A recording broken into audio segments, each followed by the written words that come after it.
유목민의 삶에 대해서 이렇게 우리 이제 영상을 봤는데요. 이사를 이제 자주 가다 보니까 이들의 살림살이가 굉장히 단촐하죠. 뭐 더 많은 것들을 소유하고 더 많은 뭐 이제 집기들을 뭐 구입하고 싶어도 별 의미가 없는 겁니다. 왜냐하면 목초지를 찾아서 계속 이동해야만 되고, 이동하기에 아주 이제 최적화되게끔 짐을 꾸리고 그렇게 이제 이사하는 것들을 이제 보여주고 있습니다. 참 놀라운 것은 성경에서는 인생도 이렇게 나그네의 삶, 유목민의 삶과 같다고 가르쳐 줍니다. 우리가 정말 모든 것을 소유하고 또 모든 것들을 누리면서 끝없이 내가 원하는 인생을 살 것 같은데요, 어느새 나이가 들어버리고 어느새 인생이 벌써 늙음과 죽음을 생각하면서 또 이제 새로운 것들을 계획하는 것들을 맞이하게 됩니다. 이 부분을 시편 90편 10절은 이렇게 말씀하고 있습니다. 이제 모세의 시라고 우리가 이제 기록해서 이제 알려주고 있는데요. 읽어봅시다. 우리의 연수가 70이요 강건하면 80이라도 그 연수의 자랑은 수고와 슬픔뿐이요 신속히 가니 우리가 날아가나이다. 인생의 연수가 70이고 강건하면 80이다. 물론 이제 지금은 100세 시대다 해서 훨씬 더 이제 좀 더 평균 수명이 늘어나긴 했지만, 일반적으로 아마 전 세계적인 수명으로 본다면 뭐 지금까지도 맞는 얘기일 겁니다. 강건하면 80인데 그의 연수의 자랑은 수고와 슬픔뿐이다. 그렇죠? 우리가 젊을 때는 열정을 자랑하고 나의 어떤 꿈을 자랑하고 경험을 자랑하다가 이제 나이가 좀 들어가면은 이제는 나의 경력이나 해왔던 업적이나 일들을 자랑하다가 조금 더 이제 나이가 들면은 이제 자식 자랑하죠. 자식을 자랑하다가 이제 조금 더 나이가 들면 이제는 인생이 얼마나 힘들었는지, 자기가 어떤 그 어려운 길들을 살아왔는지 수고와 슬픔의 일들을 이제 말해내게 되는 겁니다. 그런데 그것도 신속히 지나간다. 예전에 제가 어떤 뭐 코미디 무슨 영상을 하나 봤던 것 같아요. 근데 이 사람을 대포에다 넣는지 어디에서 그냥 팡 쏘아 올리니까 얘가 이제 대포알처럼 이렇게 슝 날아가는 거죠. 날아가면서 날아가는 도중에 어린이가 되고, 날아가는 도중에 청소년이 되고, 그리고는 어른이 되고 노인이 되더니 그런 무덤으로 탁 떨어지는 겁니다. 이게 이제 순식간에 일어나는 인생을 이런 식으로 그냥 뭔가 그냥 아주 오랜 시간 우리가 산 것 같은데, 또 한편으로는 이렇게 손살같이 지나가고 우리가 날아가나이다 이렇게 말합니다. 이러한 인생을 살아가고 있죠.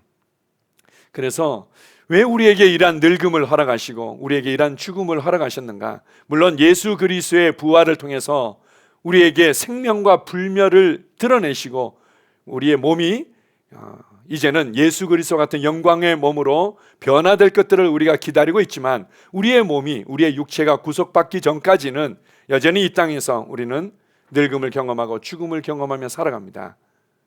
그걸 통해서 무엇보다도 겸손함을 배우게 됩니다. 아, 그렇구나. 하나님 앞에서 겸손함을 배우고, 그리고는 시간 앞에서 겸손함을 배우는 거죠. 그리고 또한 우리가 사람들에 대한 감사함을 배우기 시작합니다. 내가 내 힘으로, 내 노력으로 뭔가를 다 이루고 그리고 계속 그것을 유지할 줄 알았는데, 정말 너무나 많은 사람들의 수고와 헌신과 도움을 통해서 내가 이 자리까지 왔구나에 대한 이제 감사가 많아지게 돼 있는 거죠. 그리고는 좀 더 이제 나이가 들어가면서, 그리고 죽음 앞에 서면서 다음 세대의 소중함을 배워가는 것이 인생입니다.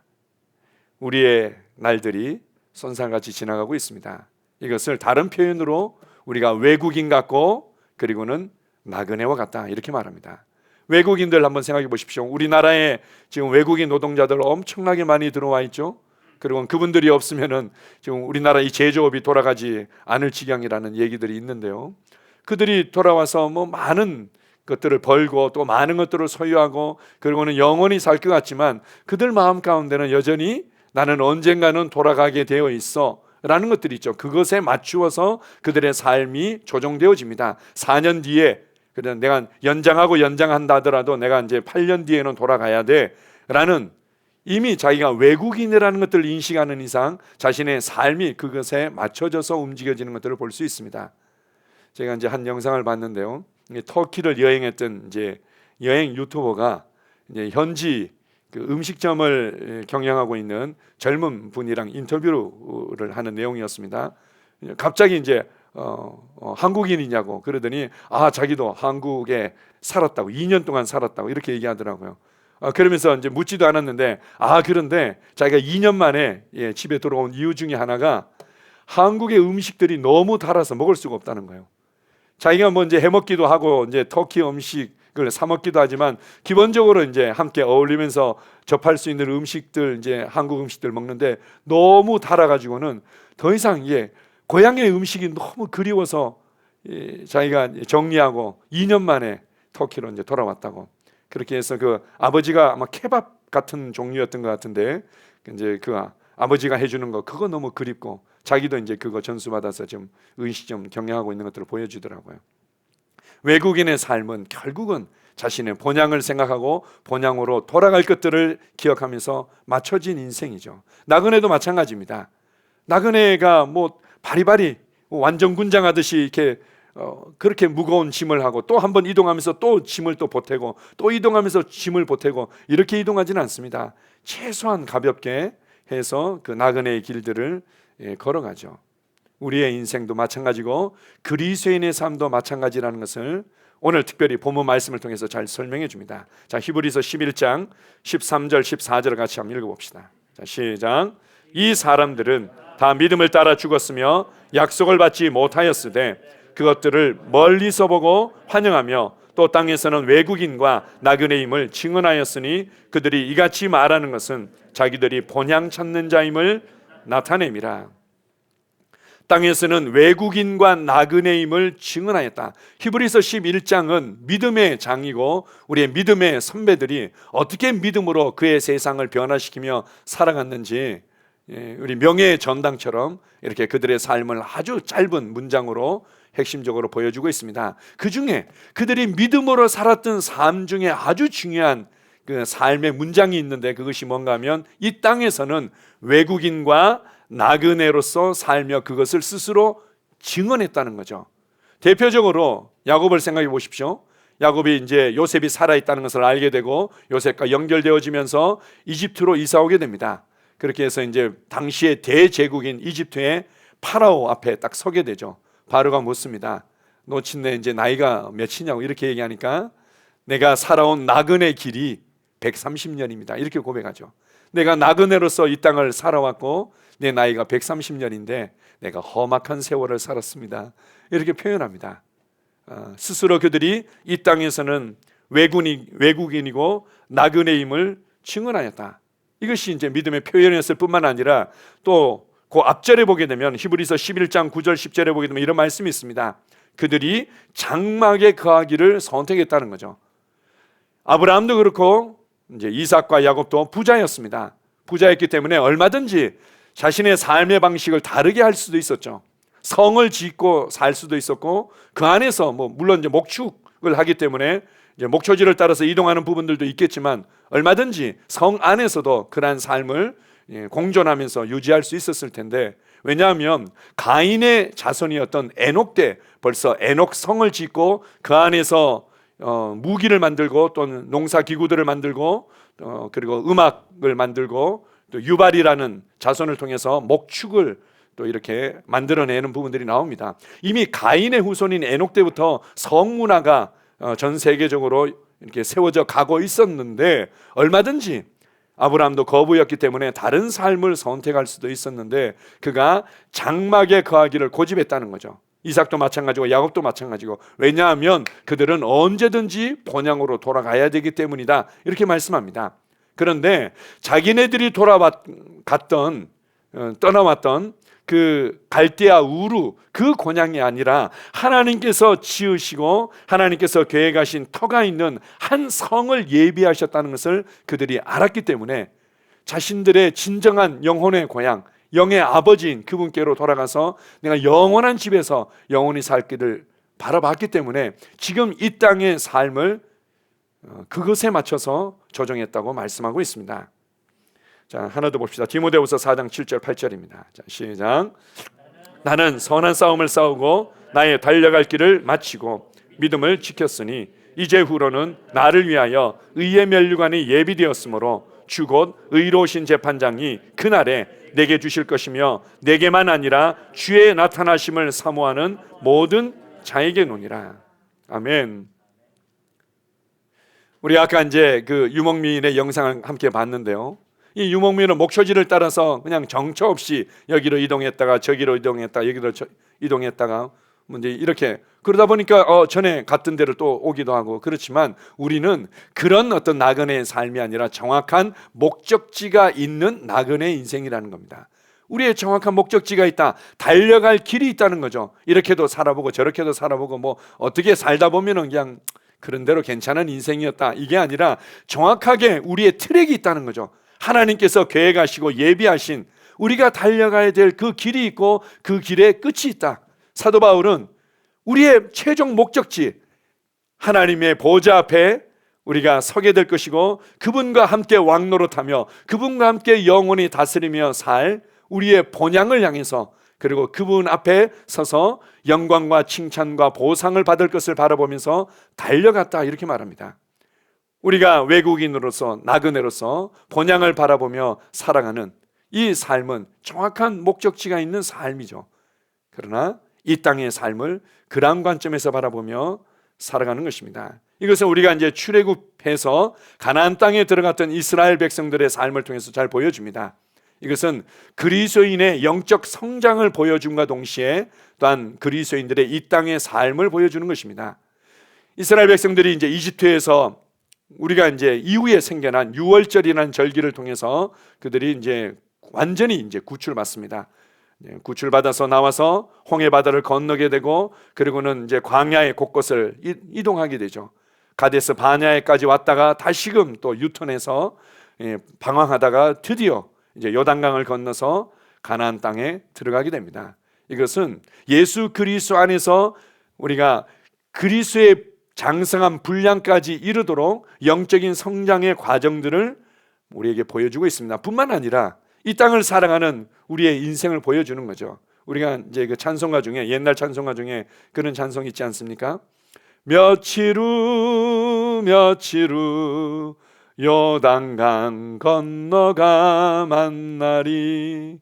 장례식 때 부르는 찬양입니다. 장례식 때 부르는 찬양인데 이때 이제 요단강을 걷는다는 것은 우리의 육체를 내려놓고 이제는 우리의 영의 아버지신 그분께로 우리의 본향인 하늘나라로 가는 것, 가나안 땅에 들어가는 것을 이제 그렇게 또 비유하고 설명할 수 있습니다. 한번 보십시오. 그들이 이집트에서 탈출해서 아무리 매일매일 만나를 먹고 매일매일 불기둥과 구름기둥을 경험하고 그리고 매일매일 뭐 반석에서 바위가 터지고 매일매일 기적을 경험한다 하더라도 여전히 그들은 그냥 떠내기일 뿐입니다. 나그네일 뿐이죠. 그들의 직접 주어진 기업이 있고 삶의 터전이 있고 스스로 수고하고 땀을 흘려서 그 땅의 소산들을 먹고 그것을 또한 자손들과 계속해서 유지해 가고 번성해 가는 이러한 것들이 없는 거죠.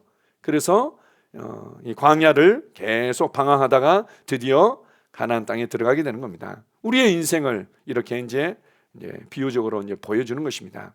우리가 이곳에서 많은 것들을 누리는 것 같고 많은 것들을 경험하고 많은 것들을 이룬 것 같지만 결국은 모든 것을 내려놓고 하늘나라 나의 본향으로 돌아가는 나그네 인생이다 이렇게 말씀하십니다. 그렇다면 우리의 삶이 달라질 수 있죠. 그렇다면 내 삶을 어떻게 살아갈 수 있는가? 우리의 삶을 바라보는 관점이 달라질 수밖에 없습니다. 오늘 우리가 아까 불렀던 찬송가, 오랜만에 이제 우리 찬송가의 한 부분을 불렀는데요. 그 제목으로 제목을 붙여봤습니다. 내가 매일 기쁘게 순례의 길을 행하고 있다. 내가 매일 기쁘게 순례의 길 행함은, 이제 순례한다라는 것은 뭐 유명한 장소라든지 또 이제 어떤 이제 성지, 거룩한 어떤 이제 장소 이런 데를 한번 투어하는 거죠. 여행을 하는 거죠. 여행을 한다는 의미는 결국은 돌아올 집이 있고 짧은 어떤 기간을 정해놓고 움직인다는 것입니다. 이 여정 동안에 우리가 어떻게 매일매일 기쁘게 살아갈 수 있는가? 젊은 날에는 하루하루가 너무 긴 것 같아. 또 나이가 들어가면 또 나이가 들어가는 대로 또 하루 일주일이 너무 빠르고 한 달이 너무 빠른 것 같지만 그런데도 여전히 또 인생은 길게도 느껴집니다. 이 긴 여정 동안에 뭐 희노애락을 경험하면서 슬플 때도 있고 힘들 때도 있고 어려울 때도 있겠지. 아니요, 우리는 매일 기쁘게 살아갈 수 있습니다. 오늘 매일 기쁘게 살아갈 수 있는 우리의 삶의 방식과 유목민의 삶의 모습에 대해서 함께 나누겠습니다. 자, 2번 한번 읽어보겠습니다. 오늘 하루의 삶을 감사하고 기뻐하기로 선택합니다. 한번 여행을 한번 생각해 보십시오. 여행을 하면서 인상 쓰고 다투는 사람들이 간혹 있습니다. 지혜가 없는 거죠. 제가 얘기를 안 할 수가 없는데 저하고 제 아내하고 이제 신혼여행을 가가지고는 정말 좋은 장소가 있었는데 그 홍해바다까지 왔어요. 홍해바다 그 수족관도 보고 제 기억으로는 아마 이제 잠수복 같은 걸 쓰고 이제 그 아주 너무 투명하고 맑은데 들어가가지고는 물고기에게 이제 물고기도 줄 수 있는, 이제 체험을 할 수 있는 곳이었는데 그 전에 이제 제 아내랑 싸워가지고 그래가지고는 이제 가기 싫은 거죠, 서로. 그래서 관광버스 안에 저희는 앉아 있겠습니다 해가지고는 둘이 똑같이 앉아 앞만 쳐다보고 거의 한 2시간인가를 그렇게 그냥 인상 쓰면서 시간을 허비하고 그 갔다 오고 난 이후에 두고두고 후회한 거죠. 홍해바다 그 수족관과 그 물고기들을 보지 못하고 온 게 얼마나 참 우리가 참 젊기는 젊었다 그리고 미련했다 아쉬움이 남는데요. 이제 기대하는 게 너무 많은 거죠. 그리고 변수가 너무 많은 거죠. 이제 가장 큰 이유는 제 아내는 신혼여행을 갔고 저는 성지순례를 갔기 때문에 싸울 수밖에 없는 좀 상황이긴 했습니다. 그래서 저는 성지순례의 의미를 두고 제가 한 며칠은 새벽에 일어나서 3시간씩 기도하고 거룩한 성지에 왔는데 이 주님의 임재를 더 강하게 느끼기 위해서 이제 더 충만해야 된다고 막 이렇게 막 기도하고 이러다 보니까 이제 저희 아내하고 뭔가 잘 안 맞아가지고 다퉜던 기억이 나는데, 저희 같은 경우 말고 여행을 왜 갑니까? 여행은 새로운 것을 경험하면서 즐기기로 선택한 시간이죠. 여행을 하면서 참 우리가 계획한 대로 되어지는 여행은 거의 없습니다. 항상 변수는 있게 되어 있습니다. 그리고 항상 마음에 안 드는 부분들은 있을 수 있습니다. 그런데 지혜로운 사람은 어차피 이게 제한된 시간인데 2박 3일, 길어봤자 뭐 5박 6일, 길으면 또 한 달, 더 긴다 해도 뭐 6개월, 어떤 사람은 뭐 1년, 2년 하기도 하지만 그럴지라도 정해져 있지 않습니까? 이 정해진 여행 기간이 얼마나 소중하고 귀합니까? 아예 즐기기로 작정하고 여행 휴가를 이제 잡은 건데, 그렇다면 변수가 있든 마음에 드는 것이 있든 없든 그냥 즐기기로 선택하는 거죠. 인생도 마찬가지입니다. 우리가 봤을 때 뭐 50년, 70년, 80년이 너무 길게 느껴지다 보니까 그럴지 몰라도 순간이죠. 외국인의 삶이고 나그네 인생이기 때문에 즐기기로 선택하는 겁니다. 내게 주어진 시간을 내가 어떻게 귀하게 사용할 건가? 여행을 계획하고 그 여행 기간 동안에 그렇게 그 시간들을 사용하는 것처럼 더 맛있는 거, 내가 먹고 싶은 거 다 먹을 거야. 내가 보고 싶은 거 다 볼 거야. 그리고 그때 필요한 것들, 중요한 사진들 다 찍을 거야. 나는 한 시간도 낭비할 수 없어. 이렇게 인상 쓰며 앉아 있을 시간이 없어. 이게 지혜로운 사람이죠. 정해져 있기 때문에. 그리고 그 여행이 끝이 있다는 것을 알고 있기 때문에. 그렇다면 내게 주어진 기회, 내게 주어진 모든 관계, 내게 주어진 모든 상황을 감사하고 즐길 수 있습니다. 우리가 가끔 우리 젊은 애들 보면 게임 중독에 빠졌다고, 어떻게 얘 좀 위해서 기도해 달라고, 좀 조언 좀 해달라고 이렇게 얘기를 하죠. 게임에 이제 빠진 애들 보게 되면 뭐 이유는 있습니다. 재미있으니까 그런 거 아닙니까? 너무 재미있으니까. 왜 재미있죠? 게임이 재미있는 이유는 내가 들어가가지고는 몇 가지 이렇게 뭐 두드리고 몇 가지 이렇게 전진했더니 우와, 갑자기 5단계가 되고 갑자기 10단계가 되고 갑자기 그냥 뭐 대마왕이 돼버려. 뭐 이런 게임은 없죠. 항상 그 1단계에서도 뭐 갖은 뭐 이렇게 적군들이 있고 함정이 있고, 그게 보너스가 있어가지고 그 함정이나 이런 장애물을 막 뛰어넘기도 하고 이러죠. 어렵게 1단계 해야죠.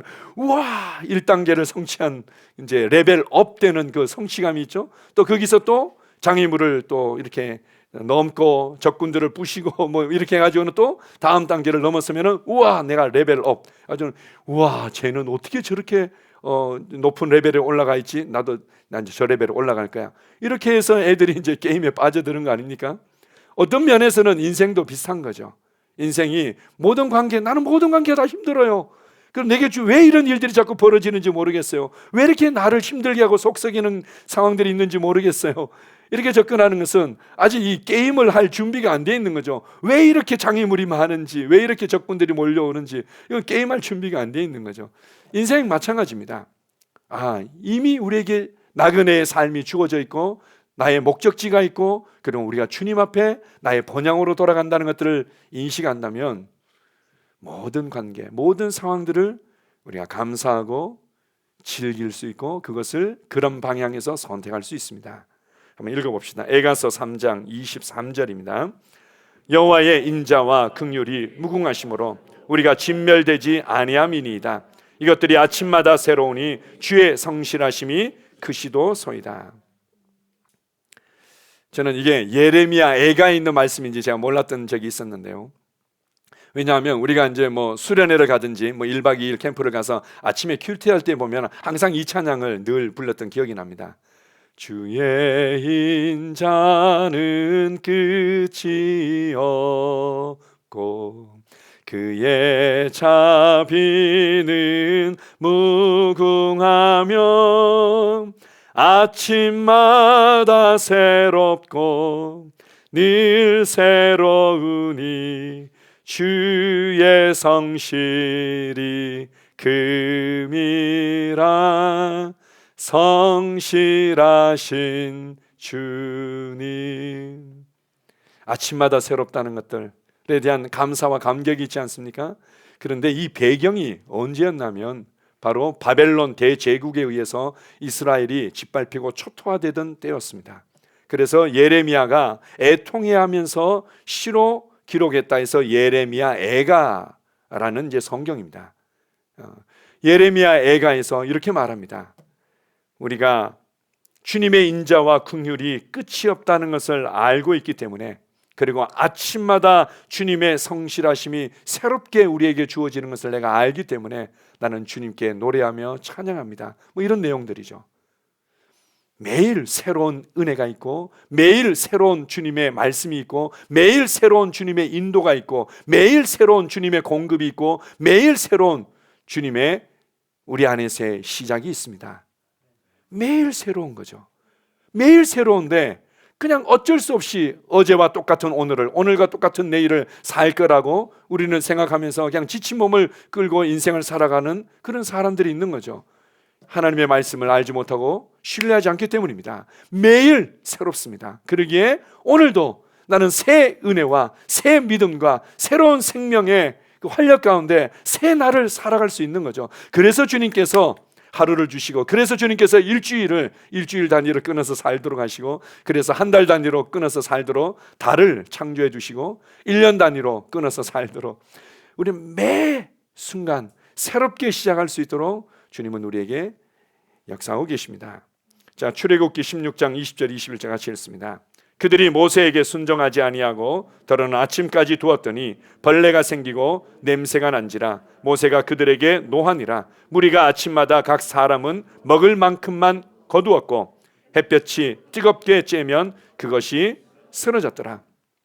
이스라엘 백성들이 이제 광야를 걸어가는 동안에 가장 큰 문제는 먹는 문제였죠. 먹고 마시는 문제였는데, 이 먹는 부분들을 하나님께서 어떤 면에서는 의도적으로 그들을 훈련시켰음을 알 수 있습니다. 그래서 매일 아침마다 이 만나가 내린 거죠. 이 만나는 이 작은 씨앗과 같은 것이었습니다. 밖에 나가서 이 작은 조그마한 콩이라고도 표현할 수 있을까요? 그런 것들을 주워다가 바로 이제 찌기도 하고 갈아가지고는 다르게 이제 빵을 만들기도 하고, 그렇게 먹었더니 꿀 섞인 과자 맛이 나서 이것을 매일 먹습니다.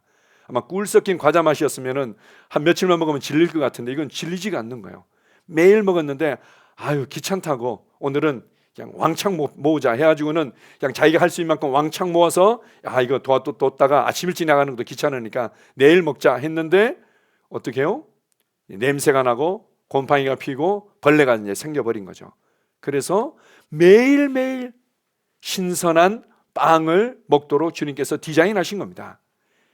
만나를 통해서도 마찬가지. 우리가 이 광야와 같은 이 삶을 살아갈 때 매일매일 신선한 빵이 우리에게 공급되고 있습니다. 매일매일 새로운 주님의 은혜가, 매일매일 새로운 인도와 주님의 공급이, 매일매일 주님의 돌보심과 자비와 긍휼이 넘치고 있습니다. 이것을 기억하십시오. 그래서 오늘 하루 내가 넘치도록 감사할 수 있고 오늘 하루 내가 넘치도록 즐거워하며 나의 삶을 선택하며 살아갈 수 있습니다. 물론 이제 저는 그렇게 살아가지만요, 우리 애들은요, 우리 남편과 아내는요, 내가 새로우면 모든 것이 새롭습니다. 이전 것은 지나간 것입니다. 오늘 이제 제사장들이 하는 중요한 역할 중에 하나가요, 성막에서 하나님을 섬길 때 떡상이 있지 않습니까? 떡상에는 이스라엘 12지파를 상징하는 떡 12개를 항상 이렇게 올려놓습니다. 진설병이라고, 이렇게 진설한다, 떡병자를 써서 진설병이라고 그러는데요, 매일 아침마다 이 신선한 떡, 따끈따끈한 이 떡을 구워서 그것을 진선병 떡상에 올리고, 이전에 이제 떡들은 이제 다시금 내리고, 이제 이런 역할들이 제사장의 중요한 역할 중에 하나였습니다. 매일매일 새로운 주님의 임재와 주님의 인도하심이 있습니다. 자, 빌립보서 3장 13절을 같이 봅시다. 자, 형제들아, 나는 아직 내가 잡은 줄로 여기지 아니하고 오직 한 일, 즉 뒤에 있는 것은 잊어버리고 앞에 있는 것을 잡으려고 내 앞에 있는 표대를 향해서 달려간다, 이렇게 말씀합니다. 우리가 이렇게 매일매일 감사하고 매일매일 즐겁고 기쁨을 선택하는 부분에 있어서 발목을 잡는 부분은 항상 있는 거죠. 사도 바울에게 있어서, 그리고 성도들에게 있어서 이런 삶을 발목을 잡고 제한하는 부분들이 있는데, 그 장애물이, 가장 큰 장애물이 뭔가 하면 바로 뒤의 것을 잊어버리지 않는 겁니다. 뒤의 것을 잊어버리지 않는 거죠. 내가 뭔가 내 마음에 들지 않았던 부분들, 실패했던 부분들, 그것 때문에 느꼈던 어떤 정죄감이나 열등감들, 이런 것들을 잊어버리지 않습니다. 좀 이제 이것이 좀 더 이제 심한 경우에는 결벽증처럼 이제 받아들이는 경우들이 있는 거죠. 내 삶에는 어떠한 오점도 없어야 돼. 내 삶에는 어떠한 실수도 없어야 돼. 내 삶에는 이런 일은 반드시 일어나면 안 돼. 그럼 어떻게, 이미 일어났는데. 그래서 괴로운 거예요. 뭔가 얘기를 들어보면은 맞는 얘기 같은데 뭐가 안 맞는 얘기. 그래서 괴로운 거야. 아니, 네가 괴로운 거는 네 삶에는 이런 일들이 일어날 수 있어. 그렇군요. 그런데 일어나지 말았어야 되는데 일어났어요. 그래서 괴로운 거예요. 참, 우리가 이 다람쥐 쳇바퀴 도는 듯한 이런 부분들이 있죠. 저도 이제 젊은 날 좀 예민한 부분들이 있었습니다.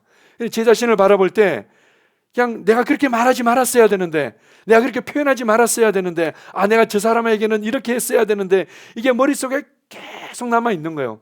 아이고, 내가 왜 그랬을까? 내가 왜 그 말을 했을까? 내가 왜 이렇게 표현했을까? 내가 그때 이렇게 행동하지 말았어야 되는데, 이게 계속 남아 있는 거죠. 그럼 어떻게 됩니까? 하루를 어떻게 감사해요?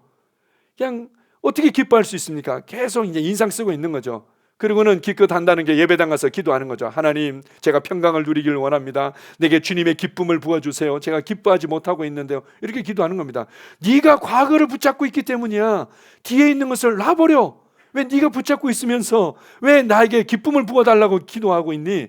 이게 이제 주님께서 답답해 하시는 거죠. 뒤의 것은 잊어버리고 앞의 것을 붙잡기 위해서 우리는 달려가는 것입니다. 그렇게 전진하는 거죠. 내가 어떤 손해를 받든, 내가 누구 때문에 손해를 봤어요, 내가 누구 때문에 오해를 이렇게 받았어요, 내 자신에 대해서 이제 하다가 지친다든지, 내 자신에 대해서는 아무리 생각해도 나는 잘한 것밖에 생각이 안 나, 이런 경우들도 있죠. 그러면 이제 다른 사람에게 이제 타겟이 되는 거죠. 판단하고 미워하고 원망하고, 저 사람이 오해하지만 않았어도, 저 사람이 내게 이런 식으로 손해를 끼치지만 않았어도 내 인생이 달라졌을 텐데, 그래서 내가 우울한 거예요. 그래서 내가 힘든 거예요. 뭔가 이해가 되는 듯 하면서 이해가 안 돼. 주님께서 우리에게 하루의 삶을 감사하고 기뻐할 수 있도록 매일 매순간 새로운 은혜로 일하고 계십니다. 자, 빌립보서 4장 4절을 같이 읽습니다. 자, 시작. 주 안에서 항상 기뻐하라. 내가 다시 말하노니 기뻐하라. 사도 바울이 감옥에 있으면서 이렇게 이 빌립보 교회 성도들을 향해서 계속해서 권면하고 있습니다. 주 안에 있다면, 네가 그리스도 안에 있다면, 그리고 네가 그리스도 안에 있다는 그러한 복음의 관점과 이해를 가지고 있다면 항상 기뻐할 수 있어. 항상 기뻐할 수 있어. 기쁨은 네가 누구인지를 알고 선택하는 거야. 이렇게 말씀하는 거죠. 항상 기뻐하라.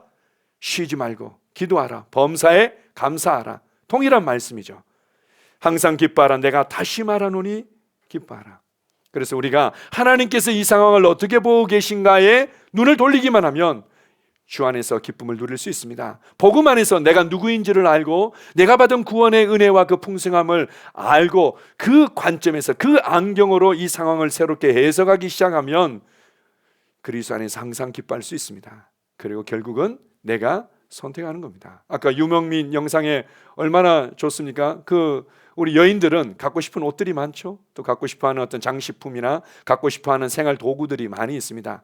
또 이제 더 맛있게 또 이제 좋게 요리를 해서 또 이제 가족을 또 이제 섬기고 싶어서 이제 그런 부분들 있죠. 얼마나 더 이제 많은 조리 기구들을 갖고 싶고 또 여러 가지를 또 소유하고 싶겠습니까? 그러나 이동해야 되기 때문에 목축을 해야 되기 때문에 정확한 목적에 맞춰져서 자신의 삶이 조정되어지는 것입니다. 마찬가지죠. 항상 기뻐하는 삶이 우리 앞에 있습니다. 두 번째로, 자 우리 3번 한번 읽어봅시다. 시작. 무슨 일을 하든지 주께 하듯 하고 사람들에게 하듯 하지 마십시오. 무슨 일을 하든지 주님께 하듯 하고 사람에게 하듯 하지 마십시오. 제가 주중에 우리 이제 집사님 한 분이랑 이런 이제 교제하면서 이런 얘기를 들었습니다. 둘째 손녀가 태어났어요. 둘째 손녀가 태어났고 이제 산후조리원에 가서 이제 이렇게 돌봄 받을 수 있는 상황이 안 돼서 이제 가까이 계신 이제 엄마가 이제 챙겨주는 거죠. 우리 이제 딸을 이제 그 산후 이제 뒷바라지를 해주는데 평상시에 하던 것보다 더 많은 에너지가 들어가는 거죠. 아기도 좀 더 챙겨줄 수 있으면 챙겨줘야 되고 또 특별히 이제 아기 엄마가 이렇게 이제 건강 관리 회복이 잘 되어지고 또 이렇게 몸이 또 이제 건강하도록 해줘야 될 게 너무 많은 거죠. 마음만 먹으면은 얼마나 많은 시간과 에너지가 들어갑니까? 평상시보다 몸이 이렇게 조금 피곤하고 이제 지친 감이 있다고. 그런데 자기가 그런 말씀이 생각이 났다는 거예요. 이 말씀이죠. 무슨 일을 하든지 주님께 하듯 하고 사람에게 하듯 하지 말라. 이 말씀이 생각나고 그 설교가 이제 생각이 났다면서, 그렇죠 목사님, 제가 주님을 섬기고 있는 거 맞죠? 이렇게 얘기하시더라고요. 그래서 당연하죠. 주님을 섬기고 계신 거죠. 우리가 무슨 일을 하든지 주님을 생각하고 주님께서 내게 주신 삶의 아름다움을 생각하고 그것을 대한다면 그건 사람을 섬기고 있고 어쩔 수 없이 내게 주어진 그 의무와 책임감을 감당하고 있는 것이 아니라 주님을 섬기고 있는 거죠. 그렇기 때문에 애를 키우면서도 주님을 섬기는 거고, 내가 직장생활 하면서도 주님을 섬기는 거고, 다른 사람들을 내가 이렇게 섬기면서도 주님을 섬기는 삶을 살아가는 것입니다. 우리가 이러한 관점으로 본다면 내게 주어진 모든 상황들은 하나님을 알아가는 삶이고 진짜 그리스도 안에서 내가 누구인지를 알아가는 삶입니다. 내게 주어진 모든 상황과 관계들이 복음의 신성한 영향을 끼칠 수 있는 그런 기회가 되는 것이죠. 자, 로마서 8장 28절을 같이 읽습니다. 로마서 8장 28절입니다. 우리가 알거니와 하나님을 사랑하는 자 곧 그의 뜻대로 부르심을 입은 자들에게는 모든 것이 합력하여 선을 이루느니라. 모든 것이 합력하여 선을 이룬다. 우리의 삶 가운데 정말 너무 힘들게 느껴지고 내가 이러한 삶을 언제까지 살아야 되는가, 내가 이러한 섬김을 언제까지 해야 되는가, 내게 이러한 일들이 왜 자꾸 이렇게 일어나는지 모르겠다, 이런 일들이 있을 수도 있는데 내가 주님을 사랑하고 내가 주님의 뜻대로 부르심이 무엇인지를 인식하고 부르심을 따라서 살아갈 때 이 모든 것들이 오히려 선을 이룬다는 거죠. 합력해서 선을 이룬다. 때로는 여러 가지 어려움들도 하나의 좋은 밑거름이 되어지고 이제 그것이 우리의 삶을 오히려 전진시켜 쏘올린다는 겁니다. 물론 하나님께서 의도적으로 우리를 고통과 문제와 슬픔 가운데로 밀어넣지는 않습니다. 대부분이 일어나는 사건들은 나의 어떤 지혜롭지 못함 때문에, 나의 잘못된 선택 때문에, 그리고 나의 잘못된 삶의 패턴과 습관 때문에 일어나는 것들이 대부분이죠. 그러나 그럴지라도 여전히 내가 변함없이 주님을 신뢰하고 주님을 사랑하고 그분의 뜻대로 부르심을 입었다는 나의 신분과 나의 부르심을 인식하고 내가 걸어간다면 모든 것이 합력해서 선을 이루게 되어 있다. 그렇다면 우리가 맞닥뜨리고 있는 삶의 환경에서 내가 최선을 다하는 겁니다. 주님을 섬기듯이 최선을 다하고 그 가운데 일어나는 여러 가지 일들에 대해서는 합력해서 선을 이룰 것들을 기대하면서, 그리고 내게 상처를 주고 내게 문제가 되고 나를 힘들게 한 부분들은 그냥 빨리 잊어버리고, 그냥 빨리 잊어버려야 되는데 계속 붙들고 있으면서 왜 내가 앞으로 전진 안 하는지 모르겠어요. 네가 손을 놔야지 앞으로 가지. 그냥 뒤에 있는 것들을 그냥 꽉 잡고 있으면서 왜 앞으로 안 나가는지 모르겠어요. 이렇게 이제 반응할 이유가 없는 거죠. 자, 베드로전서 2장 11절을 같이 읽습니다. 사랑하는 자들아, 거류민과 나그네 같은 너희를 권하노니 영혼을 거슬러 싸우는 육체의 정욕을 제어하라. 우리가 이렇게 하나님을 사랑하고 부르심을 따라 살아가면서 모든 것이 합력하여 선을 이루도록 하는 부분에 있어서 육체의 정욕이 동시에 또한 막았을 때가 있는 겁니다. 여기 보면 거류민과 나그네 같은 너희에게 권하는데, 거류민과 나그네 같은 사람들은 다른 사람들도 이거 소유하고 있는데요, 다른 사람들도 이런 식으로 살아가고 있는데요, 다른 사람들 다 이렇게 누리는데요, 그게 뭐 잘못됐나요? 이렇게 하지 말라는 거예요. 네 영혼이 계속해서 성장하고 네 영혼이 본향을 향해서 전진하는 부분에 초점을 맞춘다면 영혼을 막아서고 있고 영혼을 더럽히고 영혼을 이렇게 발목 잡는 이 모든 육체의 정욕들을 제어하고, 그 뒤에 베드로전서 1장 17절에 이렇게 말합니다. 너희가 나그네로 있을 때를 두려움으로 지내라. 네가 나그네로 살아가기 때문에, 그리고 그분 앞에 설 날이 있기 때문에 두려움으로 지내라. 하나님을 경외함으로 살아가라고 말씀하고 있습니다. 자, 마지막으로 에베소서 6장 6절 8절을 같이 읽습니다. 자, 시작. 눈가림만 하여 사람을 기쁘게 하는 자처럼 하지 말고 그리스도의 종들처럼 마음으로 하나님의 뜻을 행하고 기쁜 마음으로 섬기기를 주께 하듯 하고 사람들에게 하듯 하지 말라. 이는 각 사람이 무슨 선을 행하든지 종이나 자유인이나 주께로부터 그대로 받을 줄을 알미라. 우리가 이제 세상에서도 성실한 사람, 뭐 보든지 안 보든지 성실하고 최선을 다하는 사람은 결국은 알아봐주게 되어 있고 승진하게 되어 있다는 문제. 그래서 성실해라. 어릴 때부터 우리가 이제 많이 가르치는 겁니다. 하나님께서 이 땅에 두신 일반적인 창조의 원리 가운데 누리는 그런 혜택들이겠죠. 그러나 우리는 이제 그런 수준이 아니라 어떻게 해요? 무슨 일을 하든지 주님을 섬기듯 하는 겁니다. 눈가림으로 하지 말라고 얘기하는데요, 이제 이 말씀의 앞뒤 문맥을 보게 되면 이것은 당시에 종들에게, 노예들에게, 노예 그리스도인들에게 주었던 말씀이었습니다. 노예가 어쩔 수 없이 자기가 뭐 더 열심히 한다고 그래서 자신이 뭐 소유가 뭐 많이 늘어난다든지 열심히 한다고 그래서 뭐 빨리 끝내고 뭐 1박 2일 뭐 휴가를 갈 수 있다든지 이런 게 아니죠. 그냥 노예의 삶이었습니다. 달라지는 게 하나도 없는 매일매일의 똑같은 삶이었죠. 뭐 이제 특별한 이제 노예 몇 명 빼놓고야 뭐 대부분은 그런 삶을 살아가고 있는데, 그러다 보니까 주인이 있는 데서는 뭐 열심히 하는 척 하다가 주인이 없거나 뭐 전혀 기회가 있으면은 그냥 아유 뭐 다 그게 그거지, 뭐 이 세월이 언제 지나가나, 뭐 이제 이렇게 지내는 거죠. 그렇게 하지 마라. 네가 설사 노예 신분으로 있다 하더라도 너는 너의 노예로서 주인을 섬기기 이전에 주님을 섬기고 있다, 이렇게 말합니다. 그래서 주님을 섬기듯이 기쁜 마음으로 네 삶에 최선을 다해라, 이렇게 말합니다. 기쁜 마음으로. 그러니까 내가 이렇게 열심히 해서 내가 사장님에게 돈을 이렇게 벌어줬으면은 나한테 이만큼 해줘야 되는데 그거 안 해주니까 나는 더 이상 열심히 할 수가 없어요.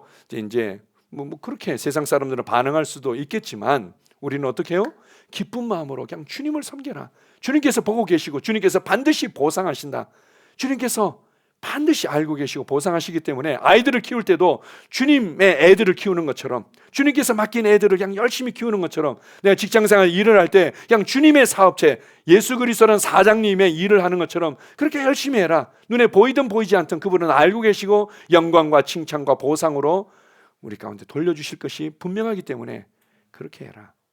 그렇게 하면 내가 이제 뭐 때때로 이제 고약한 사장을 만나든 때때로 오해를 받고 불이익을 당하고 주변의 질투와 모함에 의해서 내가 뭔가 이렇게 밀려나든 무슨 상관이 있습니까? 그것 때문에 분을 삭히지 못해서 내가 이 직장 당장에 그만둘 거야 그러고는 그 다음 날 또 이제 아쉬워서 또 이제 아부하듯이 또 직장에 가는 자기 자신을 보면서 또 그냥 스스로 싫어지기도 하고 뭐 이제 뭐 또 책임감이 있고 가족을 부양해야 하기 때문에 뭐 이런 것들과 씨름할 이유가 없는 거죠.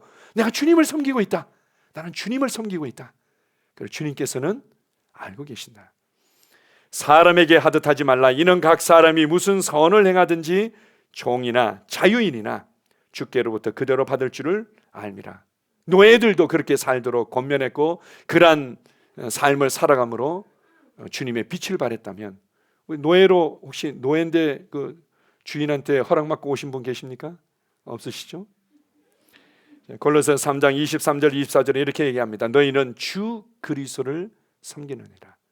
주 그리스도를 섬기느니라. 그렇다면 매일매일 우리가 기쁘게 살아갈 수 있습니다. 매일매일 즐겁게 살아갈 수 있습니다. 남편과 아내에 대해서 불만들이 있을 수 있겠지만 주님을 섬기듯이 섬겨보십시오. 기쁜 마음으로 섬겨보십시오. 이 사람은 주님의 사람이다. 주님의 소유다. 근데 주님의 사람과 주님의 소유를 내가 이 사람이 뭐 어떻게 반응하든 괴팍하든 마음에 들든 안 들든 최선을 다해서 섬겨보십시오. 그러면은 주인이 보상해 주십니다. 너희는 주 그리스도를 섬기느니라. 매일의 삶이 힘듭니까? 물론 힘든 부분이 있죠.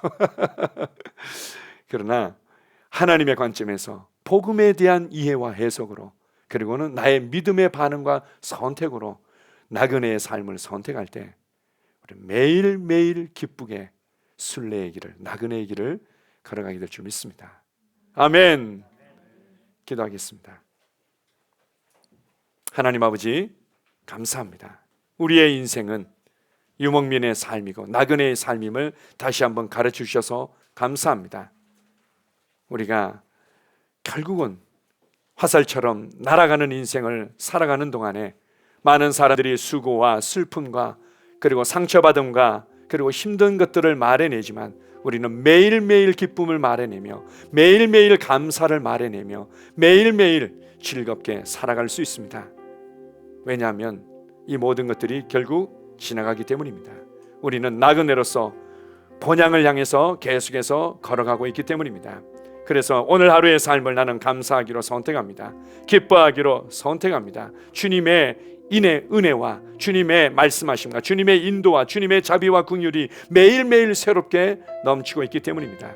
주님, 나는 그러한 삶을 선택하고 내가 무슨 일을 하든지 사람에게 하듯 하지 아니하고 주님께 하듯 주님을 섬기며 살아갈 것입니다. 이것이 내 삶을 얼마나 즐겁게 하며 감사하게 하며 아름답게 할지 나는 매일매일의 삶을 기대합니다. 주님 감사합니다. 주님을 찬양합니다. 예수님 이름으로 기도합니다. 아멘.